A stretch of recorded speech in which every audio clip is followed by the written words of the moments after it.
కళ్ళు మూసుకుందాం, చిన్న ప్రార్థన చేసుకుందాం. ప్రేమగల మా తండ్రి, జీవం గల మా ప్రభువా, ఈ ఉదయకాల సమయంలో నీ సన్నిధిలోకి వచ్చాం. నీ వాక్య సత్యం నుంచి మాతో మాట్లాడండి. సత్యం ఏంటో మాకు బోధించండి. మా జీవితాలను మేము ఎట్లాగా ట్యూన్ చేసుకోవాలి, నీ వాక్యానికి అనుకూలంగా ప్రభు మేము ఎట్లా బ్రతకాలో మాకు, ఎస్పెషల్లీ మా వర్క్ ప్లేస్ని ప్రభు మేము ఎట్లా డిజైన్ చేసుకోవాలి అనే విషయం మాకు నేర్పమని మా ప్రభును రక్షకుడైన యేసుక్రీస్తు నామమున అడిగి వేడుకుంటున్నాం తండ్రి, ఆమేన్. ఎక్సోడస్ లేకపోతే నిర్గమకాండము అని మనం తీసుకుంటున్నాం. మనం ఆదికాండాన్ని మనం క్లోజ్ చేసుకున్నాం.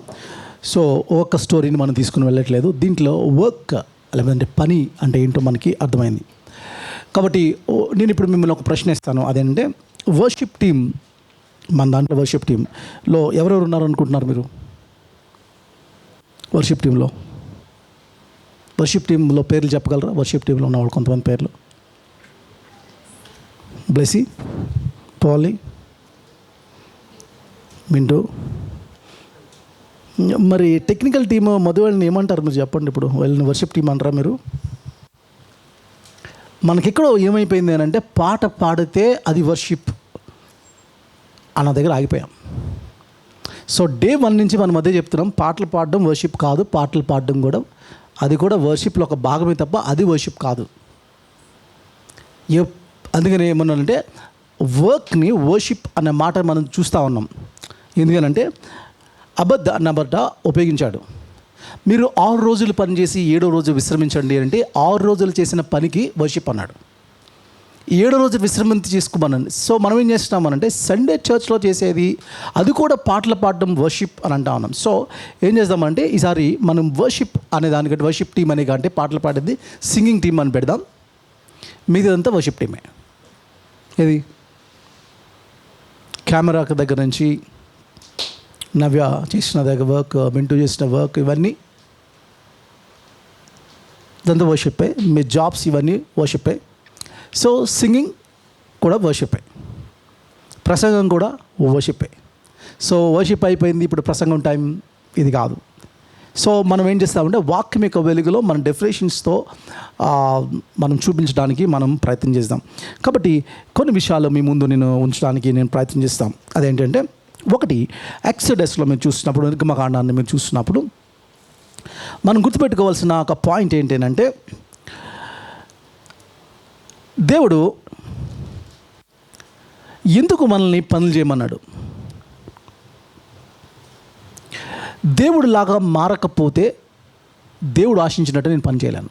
ఎందుకంటే దేవుడు ఎట్లా పని చేశాడో తెలియాలంటే, నేను దేవుడు ఏ ఉద్దేశంతో నన్ను తయారు చేశాడో, ఏ పోలికలకు వచ్చినప్పుడు నా పనులు సెట్ అవుతాయో నాకు తెలియదు. ఇది చాలా ప్రాముఖ్యమైన విషయం. కాబట్టి ఎక్సోడస్ మీరు చూసినప్పుడు 2 కాన్సెప్ట్స్ మనకు కనబడుతుంది. It opens with a work, it ends with a work. నిర్గమకాండము పనితోనే స్టార్ట్ అయ్యింది, క్లోజ్ కూడా పనితోనే, వర్క్తోనే క్లోజ్ అయినట్టు మనకు కనబడుతూ ఉంటుంది. నన్ను ఒక్కసారి ఇది కొంచెం చూస్తారా? ఈ పేపర్ సిగరెట్ లేదా ఆఫ్ చేసేయండి, లేదా పైకి పెట్టి. యా. కాబట్టి ఎక్సోడస్ మీద మనం మాట్లాడుతున్నప్పుడు, ఇజ్రాయెలైట్స్ స్టార్టింగ్లో మీరు ఇందాక చదువుకున్న ఫస్ట్ చాప్టర్లో మీరు చూసుకున్నప్పుడు ఏం కనబడుతుందంటే, వాళ్ళు ఐగుప్తీయుల కోసం పనిచేస్తూ ఉన్నారు. ఎండ్ ఆఫ్ ద బుక్లో ఏమైంది అని అంటే, వాళ్ళు దేవుని యొక్క మందసం తయారు చేయడం పనిలో దేవుని ఇన్స్ట్రక్షన్స్తో పని చేయడంతో క్లోజ్ అయింది. కాబట్టి స్టోరీ ఎక్కడి నుంచి స్టార్ట్ అయింది? ఇస్రాయేల్ పని చేస్తూ స్టార్ట్ అయింది, ఇస్రాయేల్ పని చేస్తుంటూనే క్లోజ్ అయింది. కానీ ఐగుప్తీయుల కోసం పని చేస్తున్న దగ్గర నుంచి దేవుని ఇన్స్ట్రక్షన్స్తో పని చేయడంతో క్లోజ్ అయింది. See the difference. So work ఎవరో కోసం, అది కూడా స్లావరీతో, అప్రెషన్తో కూడిన వర్క్తో స్టార్ట్ అయ్యి, ఇంకో రకంగా ఏమైందంటే దేవుడికి ఇచ్చిన ఇన్స్ట్రక్షన్స్తో వర్క్ స్టార్ట్ చేయడం అనేది స్టార్ట్ అయింది. అందుకని దేవుడు ఇశ్రాయేలీల్ని ఏంటంటే, God did not deliver Israel from work. గుర్తుపెట్టుకోండి, దేవుడు పని నుంచి వాళ్ళని విమోచించలేదు, పని కోసం వాళ్ళని విమోచించాడు. Deliver for work. ఐగుప్తీయులకి విమోచించిన తర్వాత బయటకు వచ్చేసి పనేం చేయొద్దు, పాటలు పాడుతూ కూర్చోండి అన్నాడా? అదే చెప్పాడు దేవుడు. చలో, సో హెవెన్ అంటే చాలామందికి ఉన్న అండర్స్టాండింగ్ ఏంటి అని అంటే పని ఉండదు, పాటలు పాడుతూ కూర్చుంటాం.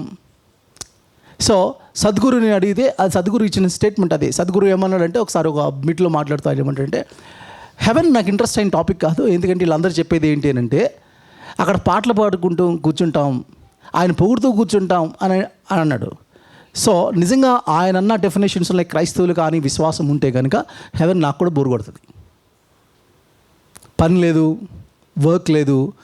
మీరు వర్క్ చేయకుండా ఏమి చేయకుండా ఒక 1 వీక్ లేదా 1 మంత్ ఇంట్లో స్పెండ్ చేయండి. మీ అమ్మ వాళ్ళ తాతయ్యలు మంచం మీద కూర్చుని ఉంటున్నారు కదా పాపం, కొన్ని మంత్స్ నుంచి ఉన్నారు కదా వాళ్ళు. మళ్ళీ అడగండి లైఫ్ ఎలా ఉంటుందో, పని చేయకుండా లైఫ్. సో పని చేయకుండా ఉండలేని సామర్థ్యాన్ని దేవుడు నీకు నాకు ఇచ్చాడు. అందుకని ఏంటంటే దేవుడు ఇశ్రాయేలీయుల్ని పని నుంచి విమోచించలేదు, కానీ పని కోసం విమోచించాడు. ఇది మనకు ఫస్ట్ పాయింట్ అయి ఉండాలి. కాబట్టి ఒక రకంగా చెప్పాలంటే ఇంతకుముందు వాళ్ళు ఎక్కడ పనిచేశారంటే అప్రెస్డ్ వర్క్, అంటే వాళ్ళని బానిసత్వంలో ఉంచిన పనిలో నుంచి ఒక రాజు వాళ్ళని ఏళ్తా ఉన్నాడు, ఒక అప్రెస్డ్ కింగ్ వాళ్ళని ఏళ్తున్న దాంట్లో నుంచి ఇదిగో ఒక న్యూ కైండ్ ఆఫ్ వర్క్కి, ఒక పరిశుద్ధ పని కోసం దేవుడు వాళ్ళని పిలిచినట్టు మనకి చాలా స్పష్టంగా మనకు కనబడుతుంది. కాబట్టి ఇశ్రాయేలీలు దేవుడిని కొత్త భూమి మీదకి వచ్చి ఎలా ఆరాధన చేయాలి, ఎలా పని చేయాలో నేర్చుకోవడం స్టార్ట్ చేశారు. కాబట్టి ఇశ్రాయేలీలకు ఒక విషయం అర్థం అవ్వాలి, దేవుడు మనల్ని ఈ యొక్క ఐగుప్తు ప్లేస్లోంచి విమోచిస్తున్నాడు, తీసుకెళ్ళి మన బద్ధకస్తులను అయితే చేయడానికి పిలవలేదు, పని చేయడానికే పిలిచాడు. మరి ఇక్కడ పనికి ఉన్న తేడా ఏంటంటే ఇక్కడ పని స్లావరీతో కూడింది, బానిసత్వంలో కూడిన పని. ఇక్కడ పని దేవుని యొక్క ఇన్స్ట్రక్షన్స్తో కూడిన పని. కాబట్టి ఇప్పుడు ఈ డెఫినేషన్తో మీ వర్క్ని మనం ఒక్కసారి ఐడెంటిఫై చేసుకోవడానికి మనం ప్రయత్నం చేద్దాం. ఈరోజు కూడా మనకున్న పరిస్థితులు మనం చూస్తున్నప్పుడు ఎట్లా ఉంటుంది అని అంటే చాలా హార్ష్గా అప్రెసివ్ వర్క్ మనకు చుట్టుపక్కల చూస్తున్న పరిస్థితులు మనం చూస్తూ ఉన్నాం. ఎక్సోడస్ 1st చాప్టర్లో ఇలా స్టార్ట్ అయింది. అదేముంది స్టార్ట్ అయింది అని అంటే ఇట్లా అన్నాడు, ఏమనంటే మీరు ఎస్పెషల్లీ 6వ వచనం నుంచి చూస్తే, లేకపోతే 8వ వచనం చూస్తే 8th వర్స్లో అంటాడు, దెన్ ఎ న్యూ కింగ్, ఒక కొత్త రాజు వచ్చాడు. ఈ కొత్త రాజు ఎవరంటే యోసేపు గురించి తెలియని కొత్త రాజు వచ్చాడట. యోసేపు ఈజిప్ట్కి ఏమి చేశాడో తెలియని ఒక కొత్త రాజు వచ్చాడట. కాబట్టి ఇప్పుడు ఏం చేశాడంటే ఇశ్రాయేలీయులను ఏడిపించడం స్టార్ట్ చేశాడు. అంటే ఇక్కడ 2 కాన్సెప్ట్స్ కనబడ్డాయి. ఒకటి ఏంటంటే ఈరోజు ఇశ్రాయేలీయులు హింసింపబడ్డానికి కారణం ఏంటంటే యోసేపు తెలియని ఒక తరం వచ్చేసింది. యోసేపు చేసిన పనిని తెలియని తరము, యోసేపు చేసిన పనిని కంటిన్యూ చేయలేని ఒక తరం వచ్చిన వల్ల, అసలు మా కంట్రీకి వీళ్ళు ఏం చేశారో తెలియని ఒక జనరేషన్ వచ్చేయడం వల్ల ఇప్పుడు ఏం చేస్తారంటే ఇశ్రాయేల్ని నొప్పిస్తున్నారు. క్రైస్తత్వం భారతదేశానికి ఏమి చేసిందో తెలియని ఒక జనరేషన్ వచ్చింది. క్రైస్తత్వం భారతదేశాన్ని ఏ పనులు చేశారో ఆ పనులు ప్రస్తుతం ఉన్న క్రైస్తవులు కంటిన్యూ చేయట్లేదు. కాబట్టి క్రైస్తవుల్ని విమర్శించే జనాంగాన్ని బయట మీద చూస్తూ ఉన్నారు. మీరు మన యూట్యూబ్లో చూస్తే చాలా భయంకరమైన మాట, ఒక ఆయన బైక్ మీద వెళ్తూ ఉన్నాడు. ఆ బైక్ మీద వెళ్తున్నప్పుడు పెద్ద ఆయన పాట పెట్టుకుంటూ వెళ్ళిపోతున్నాడు, ఆపేశాడు. పెద్ద గొడవ ఒకడు, ఎందుకు పాట పెట్టాను, ఎవడు రమ్మన్నాడు మీ ఊర్లోకి? నేనంటే నీ ఊర్లో బయటకు వెళ్తాను, వేరే ఊరు వెళ్తాను, నేను పాట ఎందుకు అన్నాడు. అది నీకేం చెప్తున్నాను, నేను పాట పెట్టుకుంటూ వింటున్నాను, నా సైకిల్ మీద పాట పెట్టుకున్నాను, నువ్వు చెవిలో పెట్టుకో ఇయర్ ఫోన్స్ అని. నేను పెట్టుకోలేను. తర్వాత చాలా వాదిస్తాను. ఎంత వాదించుకుందంటే ఏం చేశాడు మీ యేసుప్రభు ఈ దేశానికి, ఏం చేశాడు, ఇంకా వాడు వీడు అని బూతులు యేసుప్రభుని. మీరు చూస్తున్నారు యూట్యూబ్లో పరిస్థితులు ఎలాగ ఉన్నాయో, ఎంత దారుణమైన పరిస్థితులు ఉన్నాయో చూస్తూ ఉన్నాం. సో ఎవరో వీళ్ళకి ఎక్కిస్తూ ఉన్నారు, క్రైస్తవులు భారతదేశానికి ఏమీ చేయలేదు. ఈ ఎక్కిస్తున్న వాళ్ళు ఎవరంటే ఆర్ఎస్ఎస్ వాళ్ళు ఎక్కిస్తున్నారు. గుర్తుపెట్టుకోండి, ఆర్ఎస్ఎస్ మీ యూనివర్సిటీస్లోకి ఎంటర్ అయింది ఏబీవీపీ పేరున, Akhila Bharata Vidyarthi Parishad. But it's not an student movement కాదు, it's not a student movement. Student మూమెంట్గా ఏం చేస్తారంటే ఇదిగో వాళ్ళు ఆ ధర్మాన్ని తీసుకొచ్చి ఇక్కడ పెడుతున్నారు. ఈవెన్ హైందవ సహోదరులు కూడా దానికి వ్యతిరేకంగా ఈరోజు ఫైట్ చేస్తున్నారు, ఏబీవీపీకి వ్యతిరేకంగా. ఈరోజు యూనివర్సిటీ క్యాంపస్లో ఈరోజు జరుగుతున్న లాస్ట్ 2 days జరుగుతుంది ఏంటంటే ఈవెన్ హైందవులు కూడా ఆ ఏబీవీపీకి అగేన్స్ట్గా పనిచేస్తా ఉన్నారు.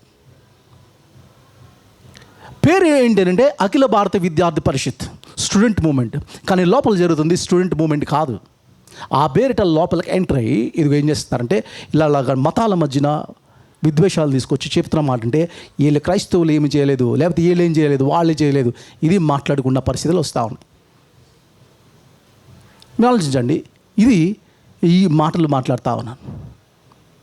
ఏం చేశాడు మీ యేసు ప్రభు అని కెమెరా మీద మొబైల్ తీసుకొని మాట్లాడి లేదా యూట్యూబ్లో పెడుతున్న వీళ్ళకి ఏం చేశాడు యేసు ప్రభు భారతదేశానికి తెలియని ఒక జనరేషన్.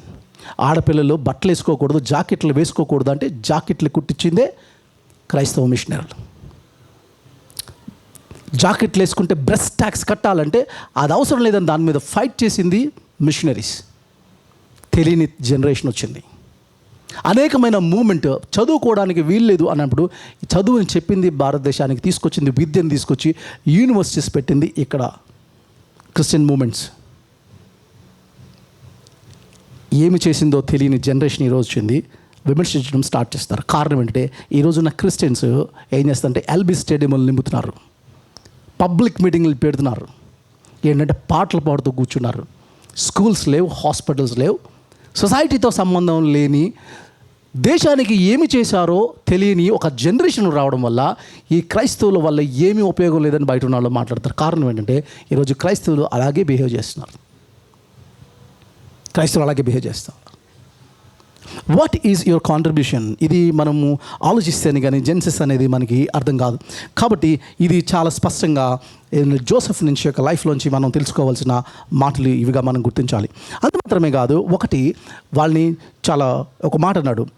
ఏమన్నాడంటే యోసేపుకి చెప్తా ఉన్నాడు, అంటే ఫరోకి చెప్తా ఉన్నాడు, దేవుడు మోషేని పిలిచాడు. మోషేని పిలిచిన తర్వాత వాళ్ళని పంపిస్తే వీళ్ళు ఏం చేస్తారు అంటే నన్ను ఆరాధించడానికి వెళ్తారు అని అంటే రిలీజియస్ ఫ్రీడమ్ కోసం ఫైట్ చేస్తుంటే దానికి లేకుండా వాళ్ళని అంటే క్రూయల్గా వాళ్ళని బానిసత్వంలో ఉంచుతున్న ఒక కింగ్ని మీరు చూస్తూ ఉన్నారు. ఈ విషయాన్ని మనం ఆలోచించాలి. అందుకని ఎక్సడస్ 1:10 కానీ లేదా 13-14 వర్స్లో కానీ మీరు చూస్తే అక్కడ ఉపయోగించిన మాట యుక్తి చేత అన్నమాట ఉపయోగించాడు. అందుకని కఠిన సేవ అన్నాడు. తర్వాత ఇంకో మాట వచ్చాడు, మనోవ్యాకులం బట్టి కలిగిన దాసత్వము అన్నాడు 6:9లో. అలాగే అంటే బ్రోకెన్ స్పిరిట్ అన్నాడు, బ్రోకెన్ స్పిరిట్ అన్నాడు. అంత మాత్రమే కాదు, suffering, bitter, ruthlessly, hard and cruel ఇలాంటి వర్డ్స్ని యూజ్ చేశాడు. అలా సప్రెస్ చేసిన ఒక కింగ్, సప్రెస్ చేస్తున్న ఒక గవర్నమెంట్ వాళ్ళని రూల్ చేస్తూ ఉంది. ఇది పరిస్థితి మనకి చూస్తూ ఉన్నాం. ఇలాంటి పరిస్థితిలో వర్క్ ఏమైందనంటే వాళ్ళ మీద ఎక్కువ ప్రెషర్ పెట్టేశారు. వర్క్ చేయకపోవడం తప్పు, అది పాపం. దేవుడు చెప్పిన మాట అంటే మీరు 6 రోజులు పని చేయండి, అంటే వర్షిప్ చేయండి. పని ద్వారే నా లక్షణాలని ప్రపంచంలో తీసుకెళ్తారు. దేవుని యొక్క లక్షణాలు ఆయన చేసిన పనిలో మనకు తెలుస్తాయి. ఆయన ఎలాంటి వాడో తెలుస్తుంది. కాబట్టి దేవుని యొక్క పోలికలో నేను చెక్కబడినప్పుడు ఆయన నా పనుల ద్వారా దేవుని ప్రపంచంలో నేను ఏం చేస్తానంటే ప్రతిబింబిస్తూ ఉంటాను. అదన్నా నా పనిలో దేవుడు ఏంటంటే ప్రతిబింబిస్తూ ఉంటాను. అంటే ఆయనకు లేకపోతే ఇమేజ్ బేరర్గా నేను ఏం చేస్తానంటే ఆయన లక్షణాలని నేను ఏం చేస్తానంటే ప్రపంచంలోకి తీసుకెళ్తూ ఉంటాను. ఇలాంటి టైంలో దేవుడు ఈ అప్రెషన్ కలిగిన దాంట్లోనే దేవుడు విమోచన కోసం కొంతమందిని ఏర్పరచుకున్న వ్యక్తుల్ని మనం చూస్తూ ఉంటాం. ఇక్కడ 2nd చాప్టర్కి మనం వచ్చినప్పుడు మనం చూసేది ఏంటంటే మిడ్ వైఫ్స్ గురించి మాట్లాడతాడు 1st చాప్టర్లో. అలాగే మదరింగ్ గురించి మాట్లాడుతూ ఉంటాడు.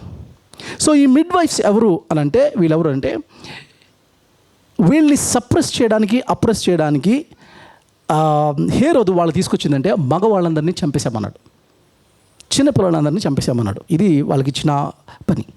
ఇలాంటి టైంలో ఇదిగో ఇద్దరు తీసుకున్న నిర్ణయం.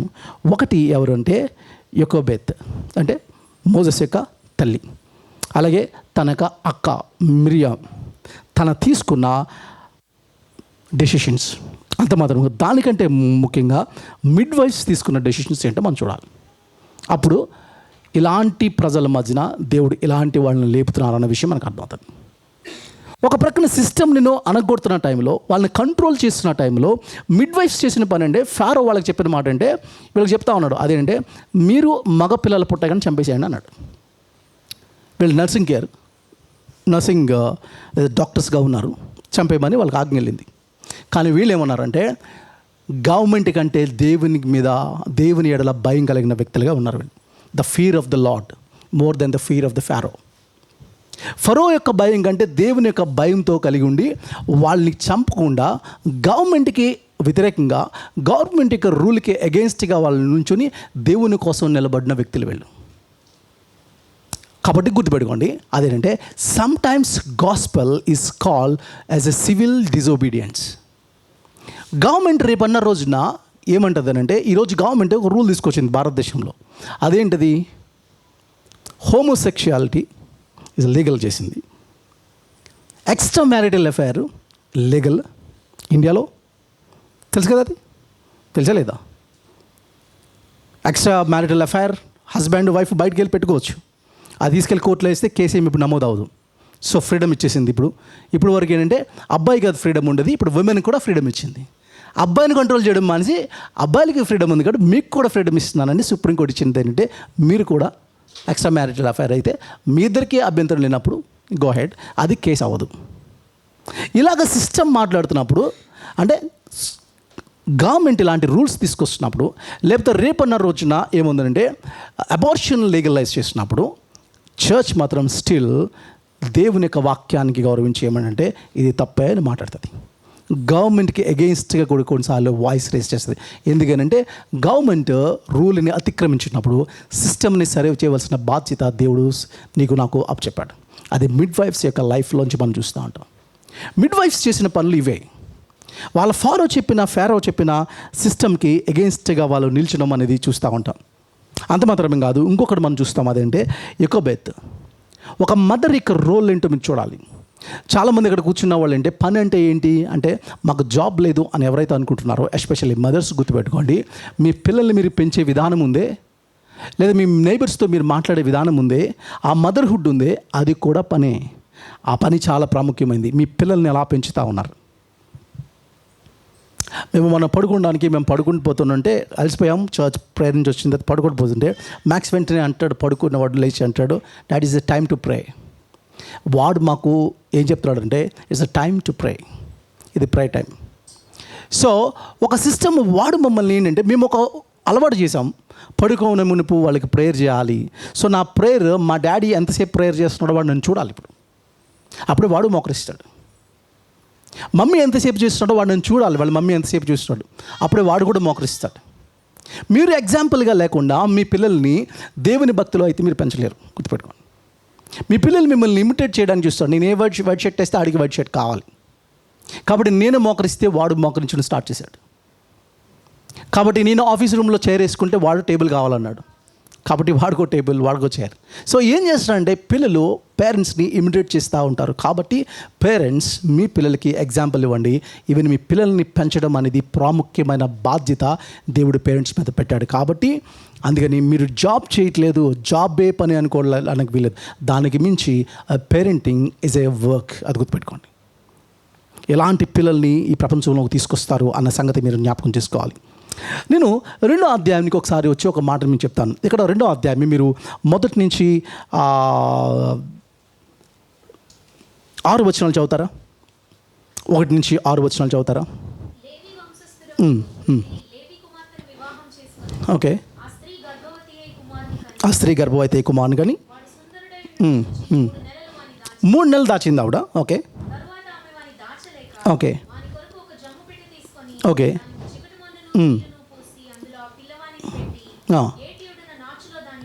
ఓకే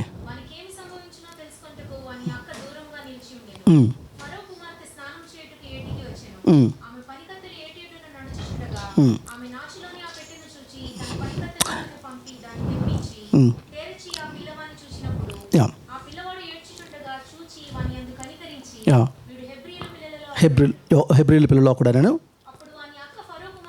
అప్పుడు ఆ అక్క పర్యటన వచ్చి తన ఫరో కుమార్తెను చూసి, మీ కొరకు ఈ పిల్లవాడిని పెంచుటకు నేను వెళ్ళి హెబ్రీ స్త్రీలో ఒక దాసిని పిలిచి వస్తున్నా అని అంటాడు. సో ఆలోచన.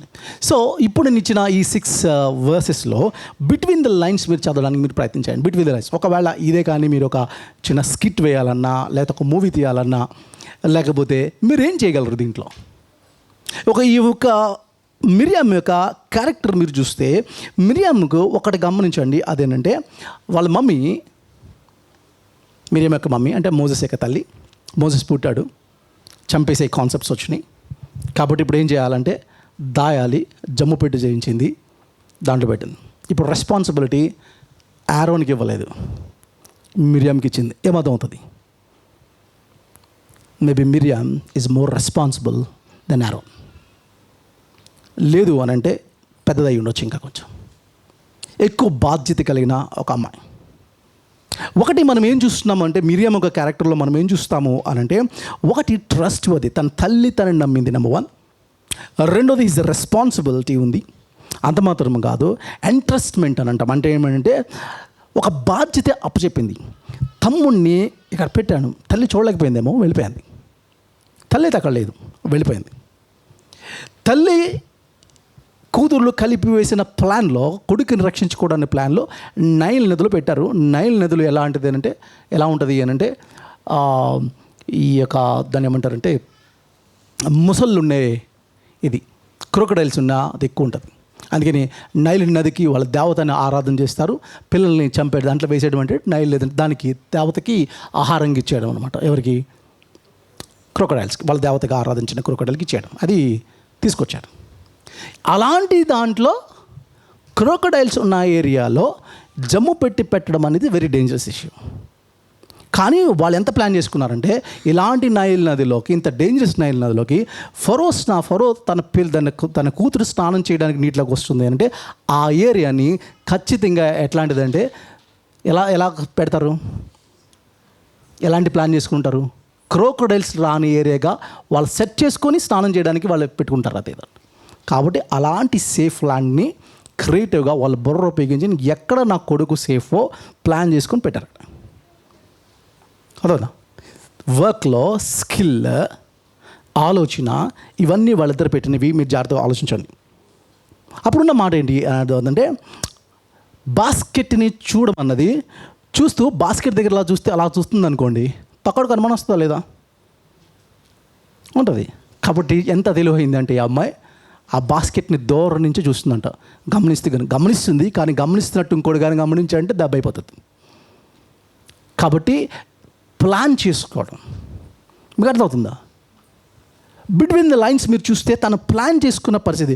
ఒక స్ట్రాంగ్ విమెన్హుడ్కి ఉన్న లక్షణాలు చెప్తున్నాను.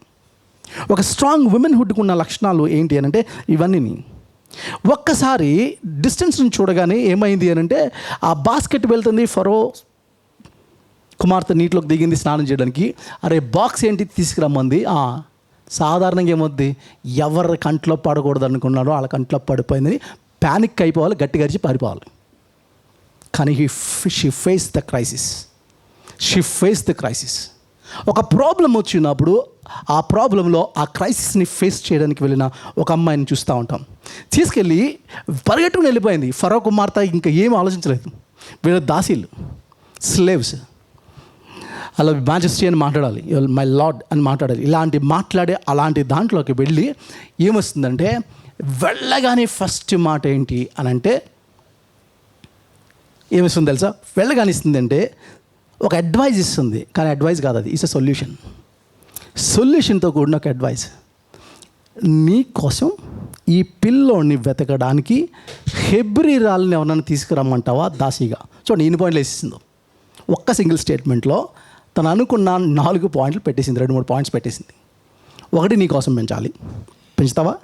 అడగట్లేదు. ఆ అబ్బాయిని ఏం చేస్తారు, ఇప్పుడు చంపేస్తారా అని అడిగిందా? ఇదేం కాదు, ఒక సొల్యూషన్తో కూడిన అడ్వైజ్ తీసుకొచ్చి పెట్టేసింది. అంత ఒక స్టేట్మెంట్. నీకోసం పెంచడానికి ఎవరు కావాలి? నీకోసం పెంచాలి. అది కూడా ఎవరైనా తీసిరానా కాదు, హెబ్రీ రాళ్ళని తీసిరానా అని అడిగింది. తీసుకొచ్చి సొంత మదర్ని పెట్టింది. అక్కడ ఎవ్రీ మంత్ శాలరీ వచ్చేస్తుంది, సొంత మదర్ దగ్గరే సేఫ్గా ఉన్నాడు. మళ్ళీ ఫరో కుమారుడుగా పెరగడం అనేది మీరు చూసినప్పుడు మీరు ఆలోచిస్తుంది, ఒక మదర్హుడ్ యొక్క ఒక విమెన్కి, మెన్కి లేనిది ఒక విమెన్కి ఎలా ఉంటుంది? కొంతమంది మెన్ చూస్తూ ఉంటాను, పిల్లలతో ఎక్కువ ఆడరు పెళ్ళి అయ్యే వరకు. నాకు అట్లాగే తెలుసు. నా బెస్ట్ ఫ్రెండ్ అనుకున్నది మార్టిన్ గారు ఉండేవారు. పెళ్ళి అయ్యే వరకు వాళ్ళ పిల్లలతో ఎక్కువ ఉండేవారు కాదు. ఒక్కసారి క్లోయి పుట్టగానే తెలిసేది. సో మెన్కి సాధారణంగా ఈ లక్షణం ఉంటుంది ఏంటంటే పిల్లలంటే పెద్ద అంత ఇదిగా ఉండదు. కానీ విమెన్కి, ప్రతి విమెన్కి కామన్గా ఏంటంటే పిల్లలతో ఆడుకునే లక్షణం చాలామందికి ఎక్కువ ఉంటుంది. ఒక మదర్హుడ్ లక్షణం ఉంటుంది. అది బోత్ మిరియామికి ఉంది, అక్కకి, సొంత తల్లికి ఆబ్వియస్లీ ఉంటుంది, ఫరో కుమార్తెకు కూడా ఆబ్వియస్లీ ఆ ఒక దాన్ని ఏమంటారంటే ఆ వర్త్ ఉంటుంది, ఆ మదర్హుడ్ అనే వర్త్ ఉంటుంది. కాబట్టి ఇమ్మీడియట్గా ఆ పాయింట్ని తీసుకొని అక్కడ పెట్టి నీ కోసం పెంచుతావా, ఆవిడ అడాప్ట్ చేసుకుంటుందా లేదు ఇవి తెలుసా, ఇన్ని ఉన్నాయా అంటే లేదు. ఒక అడ్వైజ్లో ఒక సొల్యూషన్తో కూడిన ఒక అడ్వైజ్ తీసుకొచ్చింది. మళ్ళీ నేను వెళ్తాను అనలేదు, నేను వెళ్తానని కూడా చెప్పలేదు, నేను వెళ్ళి తీసుకొస్తాను. ఇది పర్మిషన్ కూడా లేదు, నేను వెళ్ళి తీసుకొస్తానని ఒక డిక్లరేషన్ తీసుకొచ్చేసింది. ఒక హెబ్రీ ఉమెన్ తీసుకొస్తా ఉన్నాడు. మీరు ఆలోచించండి, క్రాఫ్ట్లీ వర్డ్స్ విత్ డివైన్ విజ్డమ్. ఇది కావాలి మన వర్క్లో. మీరు పాముల్లాగా వివేకంగా ఉండమంటే అర్థం ఏంటి అని అంటే ఆ క్రాఫ్టీనెస్, అదేంటంటే పక్కన మోసం చేసే క్రాఫ్టీనెస్ కాదు.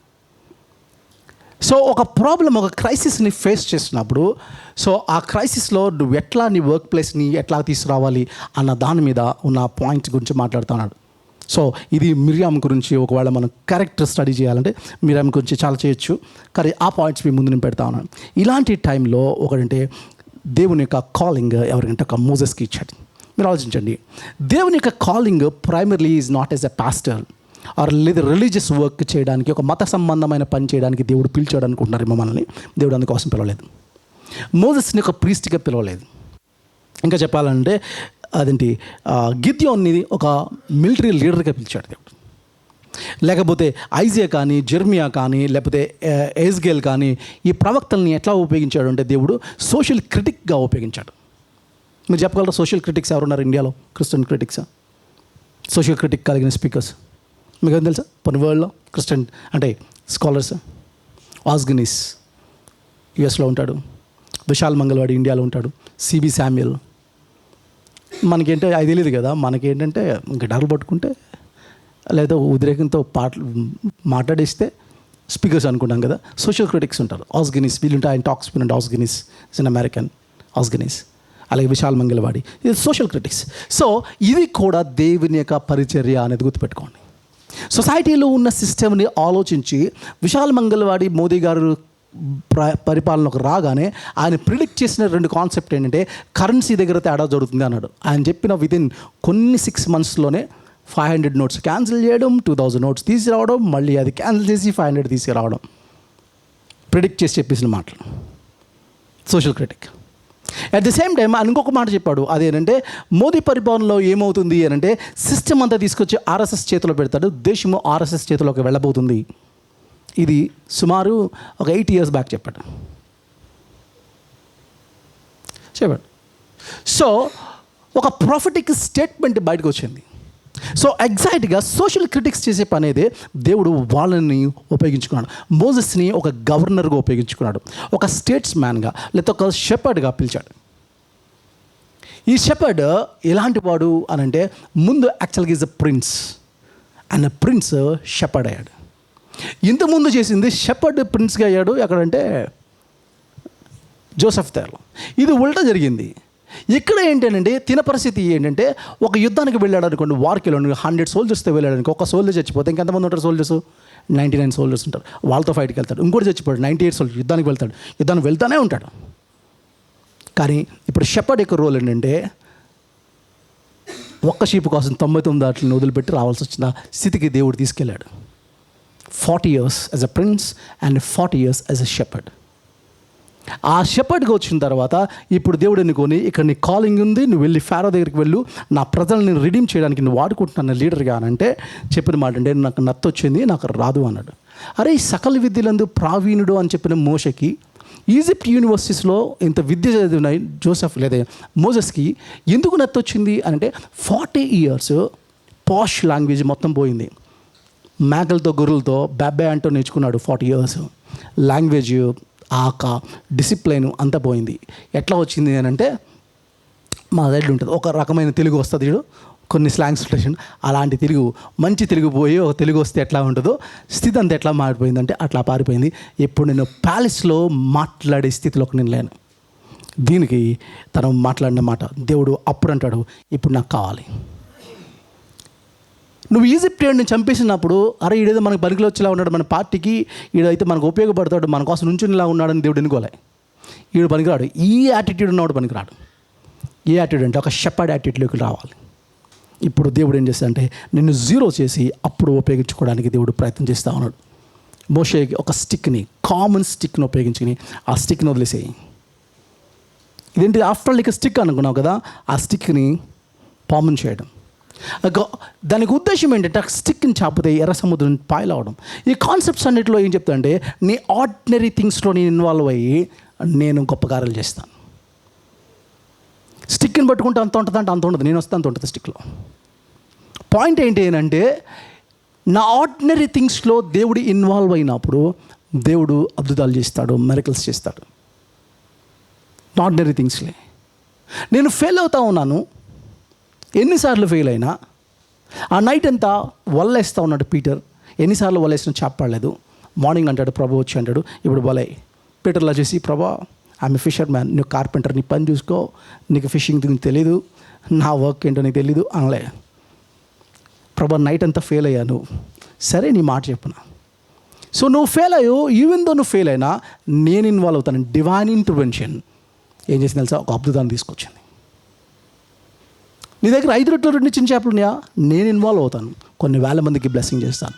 నువ్వు మైనారిటీ, నేను చిన్నవాడు, నా దగ్గర ఇంతే సోర్స్ ఉంది కాదు, నేను ఇన్వాల్వ్ అయినప్పుడు దేవుడు గొప్ప కార్యాలు చేస్తాడు. నేనంతా రాజ్ కుమార్ గారితో మాట్లాడుతూ కూర్చున్నాను. నేనంతా డే అంతా ఇక్కడే ఉన్నాను, ఆఫ్టర్ నుంచి నైట్ వరకు. డాక్టర్ రాజ్ కుమార్ గారు ఈ ఓనర్ ఓపీసల్స్ ఆయన మాట్లాడుతూ అంటూ ఉన్నారనమాట, ఎంత ఉందో మీ దగ్గర, ఎంత ఉందో దాంతో you start a movement or start a business. ఇంత వచ్చిందరో చేస్తాం కాదు, యూ స్టార్ట్ విత్ దాట్. దేవుడు దాన్నే బ్లెస్ చేస్తాడు, ఎందుకంటే దేవుడు ఇన్వాల్వ్ అవుతాడు. కాబట్టి మోసెస్టికల్ లైఫ్లో ఇన్వాల్వ్ అవ్వడం. కాబట్టి ఇక్కడ 4 పాయింట్స్ మీ ముందు నేను పెట్టి నేను క్లోజ్ చేస్తాను. 4 పాయింట్స్ మీ ముందు నేను పెడతాను. అదేంటంటే, 1 the work of deliverance. Work of deliverance అన్నప్పుడు గుర్తుపెట్టుకోండి, అదంటే డెలివరెన్స్ అనే మాటని మీరు యూజ్ చేసినప్పుడు మనకేమవుతుందంటే హీలింగ్ పాస్టర్, ఇదే మాట హీలింగ్ చేసే పాస్టర్ దగ్గరికి వెళ్తే డెలివరెన్స్ ఒకలా అర్థం అవుతుంది. ఇదే మాట నేను చెప్పితే డెలివరెన్స్ అనేది మీకు ఇంకోలా అర్థం అవుతుంది. క్రిస్టియన్స్ సాధారణంగా డెలివరెన్స్ అంటే పాపం నుంచి విమోచన అనే డెలివరెన్స్, లేకపోతే దయ్యాల నుంచి డెలివరెన్స్ అనే కాన్సెప్ట్, ఇవన్నీ మనకి అర్థమవుతుంది. కానీ ఇక్కడ సాల్వేషన్ అన్నప్పుడు గుర్తుపెట్టుకోవాల్సింది ఏంటి అని అంటే, దేవుడు ఇశ్రాయేలుని విమోచించాడు. ఏంటంటే వాళ్ళ పాపం నుంచి విమోచించాడు అన్న దానికంటే ఇక్కడ ఉన్న కాన్సెప్ట్ అంటే డెలివరెన్స్. వాళ్ళ వరల్డ్కి దేవుడు ఎంటర్ అయ్యింది, వాళ్ళ వర్క్లోంచి వాళ్ళని దేవుడు విమోచించడం.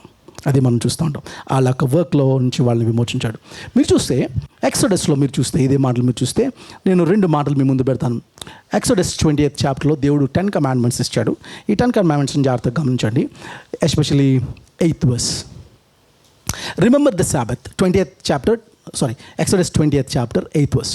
రిమెంబర్ ద సాబత్ డే, మీరు విశ్రాంతి దినాన్ని పరిశుద్ధంగా ఆచరించండి. 6 రోజులు పని చేయండి, అంతే కదా. 7th day రెస్ట్ తీసుకోండి. ఎందుకు రెస్ట్ తీసుకోవాలి? నువ్వు కానీ నీ ఫ్యామిలీ మెంబర్స్ కానీ ఎందుకు రెస్ట్ తీసుకోవాలి? సో రెఫరెన్స్ పాయింట్ ఇస్తాను. Because for the 6th day the Lord made the heavens and the earth. Lord made the heavens and the earth అని ఎక్కడ జరిగింది? జెన్సస్లో జరిగింది. సో రిఫరెన్స్ పాయింట్ జెన్సస్ నుంచి తీసుకున్నాడు. ఆయన 6 రోజులు పనిచేసి 7వ రోజు విశ్రమించాడు. కాబట్టి మీరు కూడా 6 రోజులు పనిచేసి 7వ రోజు విశ్రమించండి. అంటే దేవుడు టైర్డ్ అయిపోయాడా? కాదు. టైర్డ్ అయిపోయాడా? చెమట పట్టిందా? ఆయన బయాలజికల్ బాడీ ఉందా? లేదు. మరి రెస్ట్ అంటే ఏంటి? చెమట అనేది పాపం వల్ల వచ్చింది కదా, చెమట పడడం. సో రెస్ట్ అంటే ఏంటి? ఇప్పుడు నాకు అర్థం అవ్వాలంటే పాపానికి మునుపు రెస్ట్ అంటే ఏంటో నాకు అర్థం అవ్వాలి. పాపానికి మునుపు రెస్ట్ అనే కాన్సెప్ట్ నాకు అర్థమైతేనే కానీ ఇది అర్థం కాదు. అంటే ఏంటంటే నువ్వు 6 days పని చేయి, ఒక డే నువ్వేంటంటే వీక్లీ వన్స్ ఒక ఆఫ్ తీసుకో. అక్కడ అంటే నేను దేవుడు నిన్ను ఎంజాయ్ చేయడానికి కూడా లైఫ్ని ఇచ్చాడు. ఎంతసేపు నువ్వు వర్కహాలిక్ అయిపోవద్దు. Take time for your personal thing. నీ పర్సనల్గా టైం తీసుకో, నీ ఫ్యామిలీతో టైం తీసుకో. 6 days, అది కూడా 8 hours per day duty. 6 hours పనిచేసి ఒక 8th day నువ్వు కూర్చొని 7th day కూర్చొని నీవు గురించి, నీ జీవితం గురించి, ఫ్యామిలీ గురించి, సొసైటీ గురించి, దేవుడి గురించి ప్రత్యేకంగా ఆలోచించి, నా గురించి ఆలోచించే టైం ఇది. నువ్వు బిజీ అయిపోతే దేవుడు ఏంటో వర్క్ ఏంటో మనకేం అర్థం అవుతుంది. మీరు ఆలోచించండి, ఏదైనా కమ్యూనిటీ ఉందా ఇట్లా కూర్చొని వీక్లీ వన్స్ కూర్చొని రిలీజియస్ కానీ ఫిలాసఫీలో కానీ ఇలా వీక్లీ వన్స్ కూర్చొని అందరం ఫ్యామిలీగా కూర్చొని కమ్యూనిటీ ఏమైనా చూసారా మీరు? ఖచ్చితంగా క్రిస్టియన్ కమ్యూనిటీగా ఉంది. Christian community 6 days you work and take rest. ఇది దేవుడు పెట్టిన మొట్టమొదటి మాట ఒకటి. కానీ ఇప్పుడు మీరు ద్వితీయోపదేశకాండంకు రండి. ఇదే మాట 10 ఆజ్ఞలు మళ్ళీ ఇంకోసారి రిపీట్ చేశాడు ద్వితీయోపదేశకాండం. ద్వితీయోపదేశకాండము 5వ అధ్యాయాన్ని మీరు చూస్తే డిట్రానమీ 5th chapter మీరు చూడండి. మీరు ఇక్కడేమన్నాడు, ఇదే వర్స్ చూడండి మీరు. ఏదే వర్స్? 5th chapter శాబత్ గురించిన వర్స్ ఎక్కువసార్లు మెన్షన్, అంటే ఎక్కువ వచనాలు దానికి ఎక్స్ప్లెయిన్ చేశారు. 12th verse 5th chapter 12th verse ఇక్కడ చూడండి. The Sabbath day by keeping it Holi, the Lord your God has commanded you, the 6 days you shall labor and do all your work, but the 7th day is the Sabbath to the Lord your God.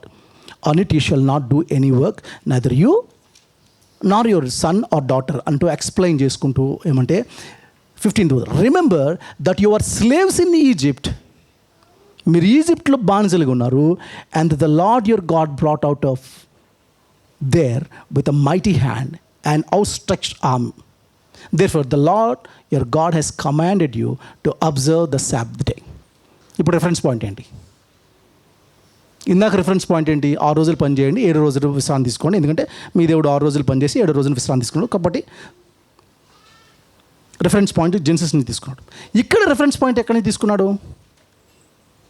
మీరు ఈజిప్ట్లో బానిసలుగా ఉన్నారని exodus నుంచి తీసుకున్నాడు reference point. So same ఆజ్ఞ, commandment రెండోసారి repeat అయింది, కానీ reference పాయింట్స్లో మార్పులు వచ్చినాయి. ఇక్కడ శాబత్ గురించి మాట్లాడుతూ ఈజిప్ట్లో మీ ఫారో ఏం చేశాడో తెలుసా? మోర్ బ్రిక్ అని చెప్పి వర్క్ ఫ్రమ్ హోమ్ అనే కాన్సెప్ట్ తీసుకొచ్చి మీ డ్యూటీని పెంచి 12 hours చేశారు కదా డ్యూటీని. రిమెంబర్, దాంట్లోంచి దేవుడిని విమోచించాలనుకుంటున్నాడు. You are here to redeem that area. ఎంతమంది more than 8 hours పని చేస్తున్నారు? ఇక్కడ ఐటీ స్లేవ్స్ అందరూ మన చర్చ్లో చాలామంది ఉన్నారు. వీఆర్ ఇన్ స్లావరీ, చాలామంది ఉన్నారు లేవా? 12 hours. లాస్ట్లో తమ్ముడు చెప్తున్నాడు తన మేనేజ్మెంట్లో జరుగుతున్నది ఏంటి అంటే నియర్లీ 16 hours డ్యూటీ. ఫ్యామిలీకి టైం ఎక్కడుంది? What is life? ఎవరి గురించో చేయడమా? దీనికోసమా దేవుడిని పిలిచాడు? ఏంట్రా అంటే లైఫ్ వెనకాల చూసుకుంటే నేను ఏ కంపెనీకో పనిచేశాను, ఆ కంపెనీ వాడు మాత్రం రెస్ట్ తీసుకున్నాడు. 6 days పని చేసి 7th day వాడు ఫుల్ రెస్ట్ తీసుకుంటాడు. ఆ పని చేయడం కోసం మీరు మాత్రం 7 days కష్టపడతారు, 15 hours పట్టే. దేవుడు అంటాడు, no, this is not my idea, redeem it. డెలివరెన్స్కున్న కొత్త కాన్సెప్ట్ అంటే రెడీమ్. అలాంటి ఏరియాలోంచి దేవుడు నన్ను విమోచించాలనుకుంటా ఉన్నాడు. ఇది మెస్సయ్య యొక్క కాల్ అనే విషయం మనకు అర్థం అవ్వాలి. మెస్సయ్య యొక్క కాల్ ఏంటంటే దేవుడు నన్ను విమోచించాలని దేవుడు చూస్తూ ఉన్నాడు. ఈ సంగతి మనం గమనించాలి. అంత మాత్రమే కాదు, రెండోది దేనికోసం విమోచించాడు అని అంటే ఫర్ ద గాడ్లీ కమ్యూనిటీ. మిమ్మల్ని విమోచించింది ఏంటి అని అంటే I will take you as my people అన్నాడు. నా ప్రజలుగా మిమ్మల్ని ఎన్నుకుంటాను. ఒక రకంగా చెప్పాలంటే అర్థం ఏంటంటే మిమ్మల్ని ఎన్నుకున్నది ఎందుకో తెలుసా?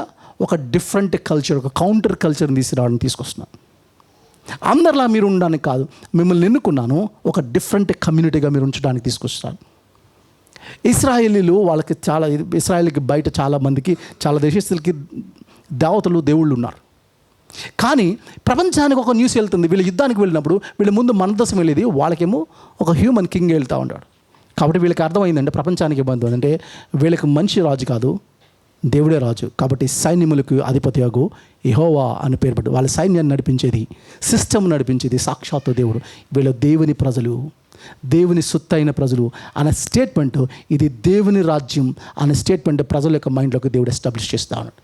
Your different culture, so counter culture, different community. మ్యాచ్లో మీకు కనబడుతూ ఉంటుంది. అదేంటంటే మీరు వారి వలె ఉండొద్దు. వాళ్ళు ఎలా ఉంటారు? వాళ్ళు ఎలా అంటారు? మంచి వాడిని ప్రేమిస్తారు, శత్రువుని ద్వేషిస్తారు. మీరు శత్రువుని కూడా ప్రేమించండి. వాళ్ళకి ఎలా ఉంటుంది? మీరు డిఫరెంట్ కమ్యూనిటీ. వాళ్ళు ఎలా ఉంటారు? ఎప్పుడు కింద ఉన్న వాటి గురించి ఆలోచిస్తారు. మీరు ఎట్లా ఉండదు, మీరు పైన వాటి మీద ఆలోచించండి. వాళ్ళు ఎలా ఉంటారు? వ్యభిచారం చేయట్లేదు కదా అని ఉంటారు. మీరు చెప్తుంది ఏంటి? మీ కమ్యూనిటీలో అంటే మొహబు చూపు కూడా వ్యభిచారమే. వాళ్ళు ఎలా ఉంటారు? హత్యలు చేయట్లేదు కదా అని ఉంటారు. నో, మీ కమ్యూనిటీకి ఇచ్చిన విలువలు ఏంటంటే అది కాదు. అదేంటంటే ఒక వ్యక్తి మీద ద్వేషం పెంచుకుంటే అది కూడా హత్యే. You are a counter culture. ఒక డిఫరెంట్ కమ్యూనిటీని నేను తీసుకుంటాడు. ఇజ్రాయెలైట్స్ని తీసుకొచ్చి ఈ కల్చర్లోంచి చూడాలి. అందుకని యేసు ప్రభు దీన్ని పెట్టిన పేరు ఏంటంటే, ఓల్డ్ టెస్ట్మెంట్లో వాళ్ళు ఇజ్రాయెల్ అన్నాడు, న్యూ టెస్ట్మెంట్లో కూడా యేసు ప్రభు అన్నాడు. వాళ్ళలోంచి ప్రత్యేకపరిచి మీకు పెట్టిన పేరు అంటే ఎక్లెషియా అన్నమాట. చర్చ్ అన్నాడు. It's not a building, it's about the people. ఒక చర్చ్ అని అంటే అర్థం ఏంటంటే, ఇదిగో సత్యానికి పునాది స్తంభంగా ఉండడానికి దేవుడు ఎన్నుకున్న ప్రజలు. ఎక్లేషియా అంటే అర్థం ఏంటంటే ఇట్స్ అ గాడ్స్ అసెంబ్లీ. ఆ మధ్యన అమెరికాలో ఎవరు ఆయన చంపేశారు కదా, క్రిక్ చంపేశారు. తను ఒక స్టేట్మెంట్ ఇస్తే ఇట్లా అన్నాడు, చర్చ్ అని అంటే అర్థం ఏంటంటే రిలీజియస్ స్ట్రక్చర్ కాదు. ఇదేమంటాడంటే it's a political structure, it's a government structure అన్నాడు ఆయన. ఎందుకంటే ఆయన అనేది కరెక్టే. ఇది నేటి క్రైస్తవులకి అర్థం కాలేదు. ఏంటి అంటే అసెంబ్లీలో ఎవరుంటారు అంటే మనం ఎన్నుకున్న లీడర్స్ అసెంబ్లీలో ఉండి సమాజం కోసం పనిచేయడం కోసం అసెంబ్లీస్ కదా. ఇప్పుడు దేవుడు ఏర్పరచుకున్న అసెంబ్లీలో ఆయన ఎన్నుకున్న ప్రజలు ఉంటారు. అది నువ్వు నేను. నీ ద్వారా సమాజంలో రూల్స్, లాస్, బిల్స్ని తీసుకొచ్చి సొసైటీని బాగుపరచాలనుకున్నది గాడ్స్ ఐడియా. అందుకోసం చర్చ్ అనే ప్లేస్ని మీరేంటంటే ఇక్కడి నుంచి ఐడియాస్ తీసుకెళ్ళి సమాజాన్ని బాగుపరిచి సమాజంలో విలువల్ని, వాల్యూస్ని మీ వర్క్ ప్లేసెస్లో మీ యొక్క ఒక డిఫరెంట్ ఒక న్యూ కల్చర్ని, న్యూ కమ్యూనిటీని క్రియేట్ చేయడానికి దేవుడిని వాడుకునేది. దానికోసం దేవుడు పిలిచాడు. నెంబర్ 3 దేవుడు పిలిచింది ఏంటి అని అంటే, దేవుడు ఏమంటాడంటే రిలేషన్షిప్ కోసం పిలిచాడు. నిన్ను విమోచిస్తున్నాను. నెంబర్ 1 ఆ విమోచించింది ఎందుకంటే ఒక డిఫరెంట్ గాడ్లీ కమ్యూనిటీ ఉండడానికి. నెంబర్ 3 ఒక రిలేషన్షిప్ కోసం పిలిచాడు. సాక్షాత్తు నాతో నీకు సంబంధం ఉండాలి. అందుకని 6th chapter 7th verse అంటాడు, you shall know that I'm the lord your God. నీకు తెలియాలి అదేంటంటే నిన్ను విడిపించింది, నిన్ను విమోచించింది ఎవరు అని అంటే మోషే కాదు. నిన్ను విమోచించింది నేను అనే విషయం నీకు తెలియాలి. ఇది మాట్లాడండి. నేను ఎందుకు విమోచించానో తెలుసా? నాతో వ్యక్తిగతమైన సంబంధంలో పిలవడానికి. ఈ కమ్యూనిటీ వ్యక్తిగతమైన దేవునితో సంబంధం కలిగిన కమ్యూనిటీ అయి ఉండాలి. అందుకే న్యూ టెస్ట్మెంట్లో అన్నాడు ఇమ్మాన్యుయల్ అని అంటే గాడ్ ఈజ్ విత్ అస్. ఈ కమ్యూనిటీకి ఉన్న ఒక ప్రత్యేకత ఏంటంటే గాడ్ ఈజ్ విత్ అస్. యేసు ప్రభు ఇంకా ముందుకెళ్తూ అన్నాడు, ఆయన నేను వెళ్ళిన తర్వాత ఆదరణకర్త మీలోకి వస్తాడు, ఆయన మీతో ఉంటాడు. Is in you and with you. కాబట్టి ఇప్పుడు చెప్పండి, ఇది church building and this bodies are the temple of God. ఇప్పుడు మీరేమన్నారంటే మీ కలీగ్స్ దగ్గరికి వెళ్ళి మా చర్చ్కి వస్తారా అన్నారు కదా, వాళ్ళు రానన్నారు కదా. అందుకని దేవుడు నిన్ను చర్చ్గా చేసి ఆ కమ్యూనిటీలో పంపిస్తున్నాడు, వర్క్ ప్లేస్లోకి. You are the church in your community, in your work place. మీరు చర్చికి పిలవకండి, మీరు చర్చ్ అయి చూపించండి. దేవుని బిడ్డ ఎలా మాట్లాడతాడు, వాళ్ళ వాల్యూస్ ఎలా ఉంటాయి, ఈ కల్చర్ ఎలా ఉంటుంది, ఈ కమ్యూనిటీ యొక్క సిస్టమ్ ఎలా ఉంటుంది, దేవుడు ప్రపంచానికి నేర్పడానికి ప్రయత్నం చేస్తాడు. దానికోసం దేవుడు చేస్తాడు. God is with us, Emmanuel అనే మాట మనం చూస్తూ ఉంటాం. దానికోసం number 3 he calls for relationship. అంత మాత్రం కాదు. నెంబర్ 4 దేవుడు ఎందుకు పిలిచాడు వాళ్ళని అంటే ఒక గుడ్ లైఫ్ ఇవ్వడానికి. అందుకని Exodus 6:8 అదే మాట అంటాడు, అంటే I give you a promised land. పాలు తేనెలు ప్రవహించు ఒక దేశాన్ని మీకు ఇస్తాను అని అన్నాడు. మీకు ఇచ్చేది ఏంటి అని అంటే, నన్ను వెంబడిస్తే ఈ మార్గాలందు నడిస్తే నీకు ఇచ్చేది ఏంటి? పరలోకం ఇచ్చేస్తాను కాదు, ఒక ఫిజికల్ ల్యాండ్ని ఇస్తాను. ఒక పాలు తేనెలు ప్రవహించి ఒక ల్యాండ్ని మీకు ఇస్తాను. అదేనా? అది ఎలాంటి ల్యాండ్ అనంటే ఒకటి సాత్వికులైన వీరు ధనులు, వీరు భూలోకాన్ని స్వతంత్రించుకుంటారు అంటాడు. ఎవరు స్వతంత్రించుకుంటారు చెప్పండి? మీరు స్వతంత్రించుకుంటున్నారా? మన సీఎంలు స్వతంత్రించుకుంటున్నారా? సాత్వికులు స్వతంత్రించుకుంటున్నారా? భూమిని కబ్జా చేస్తున్నారా? లేకపోతే పొలిటీషియన్స్ చేస్తున్నారా? ఎవరికన్నా 100 ఎకరాలు ఉన్న వాళ్ళు చేతులు ఎత్తారు. ఇక్కడ 100 ఎకరాలు ఉంటే ఇక్కడ ఎందుకు కూర్చుంటాం అనేది ఒక ఐడియా, అది పక్కన పెడదాం. లేవు కాబట్టి వచ్చామా? మనకి లేవు 100 ఎకరాలు. ఎవరికి లేవు? కానీ దేవుని వాక్యం సాత్వికులని మీరు ధన్యులు, మీరు భూలోకాన్ని స్వతంత్రించుకుంటారు. ఎప్పుడు స్వతంత్రించుకుంటారు? దేవుడు నీకు నాకు ఇచ్చిన ఒక ప్రామిస్ అంటే, ఇదిగో ఈ ప్రపంచంలో పవర్ ఉన్నవాడు, డబ్బు ఉన్నవాడు, అధికారం కలిగినవాడు స్వతంత్రించుకున్నాడు.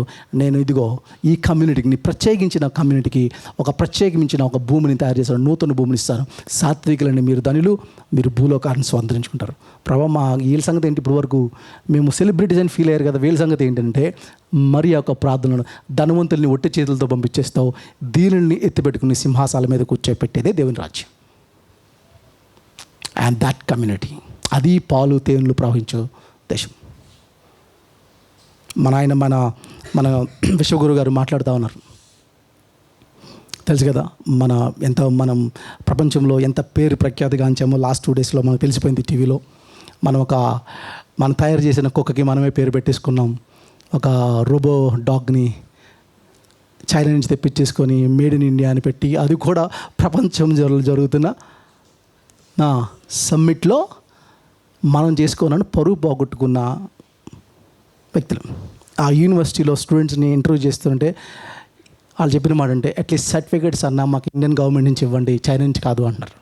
అంత వెటకారంగా యూనివర్సిటీ స్టూడెంట్స్ బెటర్. ఈ నాయకుడికి పేరు ఉన్నదంటే విశ్వగురు. ఈ నాయకుడు చెప్తున్న మాట ఏంటంటే, అదంటే అచ్చా దిన్, గుడ్ డేస్ ఆర్ కమింగ్. మంచి రోజులు వస్తూ ఉన్నాయి, మంచి స్లోగనే. కానీ ఆయన అడగవలసిందంటే సద్గురు గారిని, లేకపోతే విశ్వగురు గారిని అడగవలసింది ఏంటంటే, అచ్చది ఆగే అంటున్నారు కదా మీరు, గుడ్ డేస్ ఆర్ కమింగ్ అంటున్నారు కదా. సో మంచి పాయింటే, కానీ గుడ్ డేస్ ఎలా వస్తాయి? మీ విశ్వాస ప్రకారం ఇది కలియుగం. కలియుగం అంటేనే బ్యాడ్ డేస్. కలియుగంలో గుడ్ డేస్ని ఎక్స్పెక్ట్ చేయకూడదు. You are working against your system, you are working against your ideology. So నేను పనిచేస్తాను బెటర్ సొసైటీ కోసం. ఎందుకంటే దేవుడు నీకు నాకు ఒక ప్రామిస్డ్ ల్యాండ్, ఒక మెరుగైన అచ్చదిన్, గుడ్ డేస్ ఆర్ కమింగ్, పాలు తేనెలు ప్రవహించే దేశాన్ని దేవుడు నీకు నాకు కాంట్రిబ్యూట్ చేశాడు. అందుకని దేవుని నివాసం మనుషులతో కూడా ఉండిపోయే ఒక రాజ్యం రాబోతుంది. God wants to communicate with us. దానికోసం దేవుడు నిన్ను నన్ను పిలిచాడు అన్న సంగతి అర్థం. సో ఈ 4 పాయింట్స్ మీరు పెట్టుకోండి. ఒకటి, దేవుడు నిన్ను నన్ను పిలిచిందంటే ద వర్క్ ఆఫ్ డెలివరెన్స్. రెండోది గాడ్లీ కమ్యూనిటీ. మూడోది ఫర్ ద రిలేషన్షిప్. నాలుగవది ఏమంటే ల్యాండ్, ద గుడ్ లైఫ్. ఈ గుడ్ లైఫ్లో ఎలాంటి ల్యాండ్ని దేవుడు ఇవ్వాలి అనుకుంటా ఉన్నాడు అనేది మనం ఆలోచించాలి. ఎలాంటి ల్యాండ్ని ఇవ్వాలనుకున్నాడు? ఫిజికల్ ఎన్వైరన్మెంట్ కరెక్ట్గా ఉండాలి, పీపుల్ కరెక్ట్గా ఉండాలి, మంచి కల్చర్ రావాలి, ఎకనామిక్స్ కరెక్ట్గా ఉండాలి, సిస్టమ్ లేకపోతే ఫినాన్షియల్ డిజాస్టర్స్ లేని ఒక మెరుగైన రాజ్యంతో కూడిన రాజ్యం ఉండాలి. ఇలాంటి టైంలో ఈ 4 కాన్సెప్ట్స్ కోసం దేవుడు నిన్ను పిలిచాడు. కాబట్టి ఈ 4 ప్రిన్సిపల్స్ని మన వర్క్ ప్లేస్లోకి మనం తీసుకురావాలి. ఒక 5 minutes నేను క్లోజ్ చేస్తాను. 4 ప్రిన్సిపల్స్ని మన వర్క్ ప్లేస్లో తీసుకురావడం అంటే ఏంటంటే, ఒకటి అదంటే God's will is to deliver the people from ఇప్పుడు చెప్పండి. God's will is to deliver the people from oppression and harmful conditions of life. అంటే ఏంటి? మీరు ఒకవేళ ఒక మేనేజర్గా ఉన్నారు, మీ కిందున్న ఎంప్లాయీస్కి మీరు ఇస్తున్న టాస్క్స్ ఎలా ఉన్నాయి? అప్రెషన్కి డిప్రెషన్కి వెళ్ళిపోయేటట్టు టాస్క్స్ ఉన్నాయా? మీరు ఎందుకు ఇస్తున్నారో తెలుసా? మీ బాస్ మీకు అలా ఇస్తున్నాడు. ఇప్పుడు చెప్పండి, ఇప్పుడు సిస్టమ్ని నేను రిడీమ్ చేయాలంటే ఎలా అవుతుంది? ఐదర్ నా సిస్టమ్ నా మాట వినాలంటే, ఒకటి నేను కానీ అక్కడ లేకపోతే నా కంపెనీ స్పాయిల్ అయిపోతుందనే భయము నా కంపెనీకి ఉండే అంత మెరుగుతనాన్ని, స్కిల్ని నేను డెవలప్ చేసుకున్నప్పుడు నేను వదులుకోదు, నువ్వు ఏదంటే అది జరుగుతుంది. లేదంటే you become a CEO and you start a business and show to the world this is ministry, this software engineer, లేదా కంపెనీ అంటే ఇలా ఉండాలి అని మిగతా కంపెనీస్కి భిన్నమైన ఒక కంపెనీ, ఫస్ట్ రేట్ కంపెనీ ఒకటి స్టార్ట్ అయింది ఇండియాలో. ప్రవీణ్ పగడాల గారు స్టార్ట్ చేశారు. 8 hours డ్యూటీ. దాని మించి ఈవెన్ వర్క్ ఫ్రమ్ హోమ్ లేదు, కాన్సెప్ట్ లేదు కదా. ఈవెన్ CEO ఎంప్లాయీస్ కలిపి, వాచ్మెన్తో సహా కలిపి కూర్చోవడం. వాచ్మెన్ కూడా అన్నానే పిలవాలని సార్ అనడం కాన్సెప్ట్ తీసేశాడు. బాసిజం అనే కాన్సెప్ట్స్ తీసేశాడు.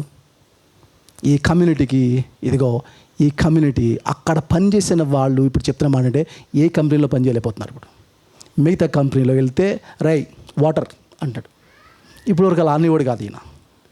వీళ్ళు ఈ కంపెనీలో వదిలి వేరే కంపెనీలో ఫస్ట్ రేట్ కంపెనీ నుంచి బయటికి వెళ్ళిన ఎంప్లాయీస్ వేరే కంపెనీలో పని చేయలేకపోతుంది. అంటే ఇక్కడ వీళ్ళకి ఏం దొరికిందంటే డిగ్నిటీ దొరికింది, ఐడెంటిటీ దొరికింది, రెస్పెక్ట్ దొరికింది, సిగ్నిఫికెన్స్ దొరికింది, బయట దొరకట్లే.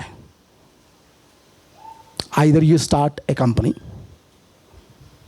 ఆర్ ఆ కంపెనీని శాసించే స్థాయిలో నువ్వు ఉండాలి. సన్నీ మీకు తెలుసు, సన్నీ జేఎన్జేకి వైస్ ప్రెసిడెంట్ ఉన్నాడు. సన్నీ ఒక మాట అనేవాడు అనమాట. సన్నీ ఏమన్నాడంటే, సన్నీ కదా, staying in Canada. So Sunny తను ఆల్మోస్ట్ కాగ్నిజెంట్లో 16 years పనిచేసుకుంటాడు. తనకంటే ఏ కంపెనీలో నువ్వు దాటకుండా అదే కంపెనీలో తను అంటే ఒక కంపెనీ నుంచి ఇంకొకటి షిఫ్ట్ అవ్వకుండా ఒకే కంపెనీలో అలాగే తీసుకుంటూ వెళ్ళాడు. నోయిల్ కజిన్ అలాగే వెళ్ళాడు. తీసుకున్నాడు. కొన్నిసార్లు లాస్ అయినా అలాగే ఉంచున్నాడు. సడన్గా ఇంట్లో ప్రాబ్లం ఉంది, రావాలి యూఎస్ నుంచి, కంపెనీ చెప్పింది పంపించడం అన్నారు. తను అన్నమాట అంటే ఐఎమ్ గోయింగ్, దట్స్ ఆల్ అని వచ్చాడు. అంతే. బాస్ ఏమనలేపాడు, ఎవరు ఏమనలేపారు. ఎందుకంటే సన్నీకున్న వాళ్ళకి తీసుకున్న ఇప్పటి వరకు తను తీసుకున్న పని ఏంటో చూసింది కంపెనీ, తను కోల్పోవడం వల్ల వచ్చే నష్టాలంటో చూసింది. కాబట్టి ఇప్పుడు ఏమంటే ఐఎమ్ గోయింగ్, దట్స్ ఆల్. ఆ కమాండ్ ఎప్పుడు వస్తుంది తెలుసా? నీ స్కిల్ ఆ కంపెనీకి ఉపయోగపడేంత స్థాయిలో నీ స్కిల్ని డెవలప్ చేసుకున్నప్పుడు. సో నీ కంపెనీ నిన్ను మిస్ అయ్యే అంత స్థాయిలో నీ యొక్క స్కిల్ని డెవలప్ చేసుకున్నావా? నీ స్కిల్ని ఉపయోగించుకుంటాడు. ఎందుకంటే కొంతమంది మాట్లాడే స్కిల్ కొంతమందికి ఉండదు. అలాంటి వాళ్ళకి మాట్లాడే ఆరోన్ లాంటి వాడిని ఇస్తాడు స్కిల్ని డెవలప్ చేసుకోవడానికి. సో ఎలాంటి స్కిల్ని మీరు డెవలప్ చేసుకుంటారు? Number 1, so that is a deliverance మీ వర్క్ ప్లేస్లో. Number 2 and number 3, community and relationship. మీ వర్క్ ప్లేసెస్లో కమ్యూనిటీ అండ్ రిలేషన్షిప్ గుర్తుపెట్టుకోండి. పీస్ అండ్ హార్మోనీ లేనప్పుడు యు ఆర్ దేర్. నీ బాస్కి నీ ఎంప్లాయీస్కి మధ్యన పీస్ లేనప్పుడు ఒకటి రీకన్సలేషన్ అనే మినిస్ట్రీ దేవుడు మనకు అప్పచెప్పాడు అంటాడు. కొరింథీ పత్రికలో అదే ఉంది. 2 కొరింథీ పత్రిక 5వ అధ్యాయం 16 నుంచి 21 వచనం చూస్తే, దేవుడి ప్రపంచంలో దేవుడు నిన్ను ఈ కమ్యూనిటీకి పెట్టిన పేరంటే యు ఆర్ హియర్. దేనికోసం పిలిచాడు తెలుసా? సమాధానం అనే పరిచర్య దేవుడు నీకు నాకు అప్పచెప్పాడట. నువ్వు ఎక్కడ ఉంటే అక్కడ సమాధానం అనే కల్చర్ స్టార్ట్ అవ్వాలి. నీ యొక్క యాప్స్, నీ యొక్క ప్రజెన్స్లో ఏం జరగాలంటే నీ యొక్క ఎంప్లాయీస్ కానీ, నీ కలీగ్స్ కానీ, నీ ఫ్రెండ్స్ కానీ, నీ ఫ్యామిలీ కానీ ఏముంటుంటే రీకన్సిలేషన్ అనే మినిస్ట్రీ దేవుడి ప్రపంచానికి ఇచ్చాడు. ఈ ప్రపంచానికి రివెంజ్ అనే కల్చర్ నేర్పుతుంది సినిమా ఇండస్ట్రీ. కానీ ఈ కమ్యూనిటీ ఏం చేస్తుందంటే ఈ ప్రపంచానికి రీకన్సలేషన్ యొక్క కౌంటర్ కల్చర్ని చూపించాలి. నీ వర్క్ ప్లేస్లో అది తీసుకురావడానికి దేవుడిని పిలిచాడు. ఎక్సోడస్లో నుంచి మనం నేర్చుకునేది ఇదే. అందుకని ఎవాంజలిజం లేదా స్పిరిచువల్ డెవలప్మెంట్ అనేది ఒక డైమెన్షన్ అయితే, పీస్, జస్టిస్ అనేవి ఇవి కూడా ఇంకొక డైమెన్షన్ అనే సంగతి మనం ఆలోచించాలి. ఇవి రెండు ఇన్సెపరబుల్ అనే సంగతి. అందుకని మీరు లోకానికి వెలుగు, ఉప్పు అనే మాటను ఉపయోగించాడు. అందుకని గుర్తుపెట్టుకోండి, అదంటే బిల్డింగ్ కమ్యూనిటీ, బిల్డింగ్ రిలేషన్షిప్స్ అంటే అర్థం ఏంటి అంటే ఒక రకంగా ఏంటంటే కమ్యూనిటీ ఆర్గనైజర్స్గా దేవుడు కొంతమందిని పిలుస్తాడు, లేకపోతే యూత్ వర్కర్స్గా పిలుస్తాడు, లేకపోతే సోషల్ వర్కర్స్గా, లేకపోతే సోషల్ డైరెక్టర్స్గా పిలుస్తాడు, హెచ్ఆర్స్గా పిలుస్తాడు, ఐటీ ఎంప్లాయీస్గా పిలుస్తాడు, లేదా ఈవెంట్ ప్లానర్స్గా పిలుస్తాడు దేవుడు, లేకపోతే సోషల్ మీడియా వర్కర్స్గా దేవుడు పిలిచాడు, పేరెంట్స్గా, ఫ్యామిలీ మెంబర్స్గా దేవుడిని పిలిచాడు. ఏ పని కూడా దేవుని పనే, గుర్తుపెట్టుకోండి. ఇవన్నీ దేవుని పనే. And this is worship. నువ్వు సింగింగ్ అని తీసుకొచ్చి వర్షిప్ అని దేవుణ్ణి రెడ్యూస్ చేసేయద్దు, ఆరాధనని. అందుకని అంటున్నాను, ఇక్కడి నుంచి మనం పెట్టుకుందే singing team, media team, preaching team, pastor team, ఇవన్నీ కలిస్తేనే వర్షిప్.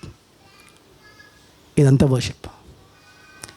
వర్షిప్ అనే సంగతి మనకు అర్థమవ్వాలి. దేవుడు ఇలాంటి లైఫ్ని ఈ ప్రపంచంలో తీసుకురావడానికి దేవుడు చూస్తూ ఉన్నాడు అనే సంగతి మనం అర్థం చేసుకోవడానికి మనం ప్రయత్నం చేస్తాం. కాబట్టి ఎక్సోడస్ నుంచి ఈ 4 పాయింట్స్ని మీ మైండ్లో పెట్టుకోండి.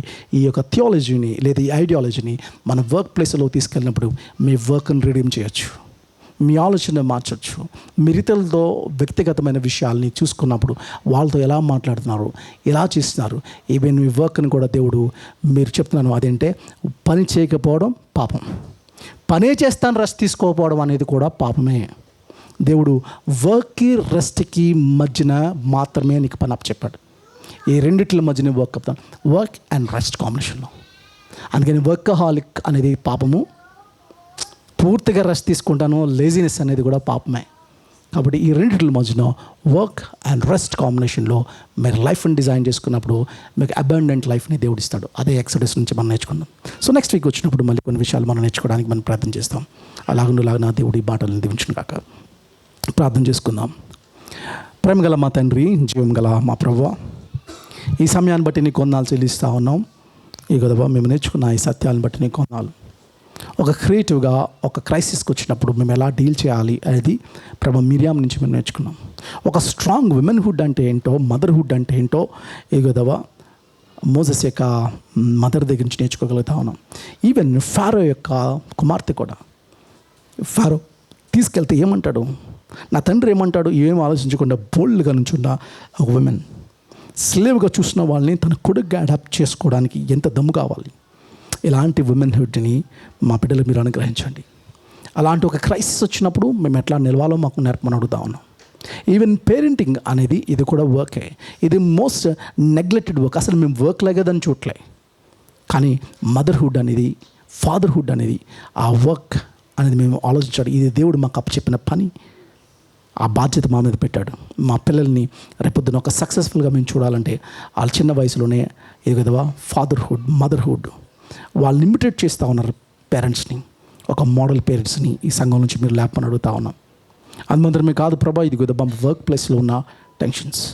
ప్రభా, ఇశ్రాయేలీని దేనికోసం అంటే పని నుంచి విమోచించలేదు, పని కోసం విమోచించావు ప్రభా. ఇప్పుడు వరకు ఉన్న పనికి ఇప్పుడున్న పనికి తేడా ఏంటి అని అంటే, ఇప్పుడు బానిసత్వంలో ఉన్న పనిలోంచి దేవుని యొక్క ఇదిగో ఆజ్ఞలతో కూడిన పనికి ఆయన ఇచ్చిన మెజర్మెంట్స్తో పనులు చేయడం, ఒక టెబర్నికల్ కట్టడం, ఒక టెంపుల్ కట్టడం, ఎలాంటి మెజర్మెంట్స్ ఇచ్చాడో అదే మెజర్మెంట్స్కి లోబడ్డం, దేవునికి లోబడి మా పనులు మేము చేయడం మాకు నేర్పని అడుగుతా ఉన్నాం.